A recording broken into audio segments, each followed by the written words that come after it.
اعوذ باللہ من الشیطان الرجیم، بسم اللہ الرحمن الرحیم۔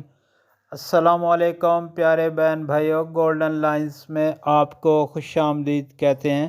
اللہ پاک سے دعا ہے آپ کو عافیت کے سائے میں رکھے، آمین یا رب العالمین۔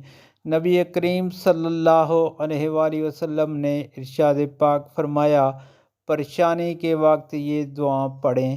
پیارے دوستو، جب کبھی کوئی پریشانی، دکھ، مصیبت آئے تو نبی پاک صلی اللہ علیہ وآلہ وسلم کے فرمان کے مطابق یہ دعائیں آپ زیادہ سے زیادہ پڑھیں۔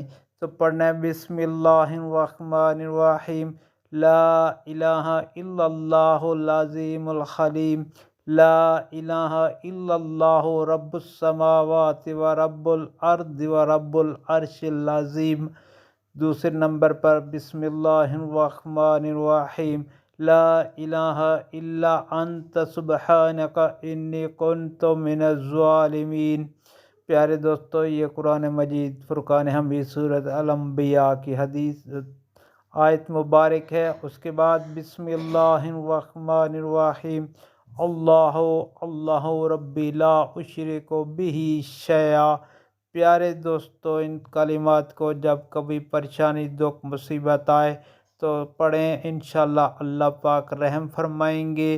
اور آپ سے گزارش ہے، ویڈیو کو آگے دوستوں، گھر والوں، عزیز و اقارب اور سوشل میڈیا پر لازمی شیئر کریں تاکہ ہر کسی کا بھلا ہو۔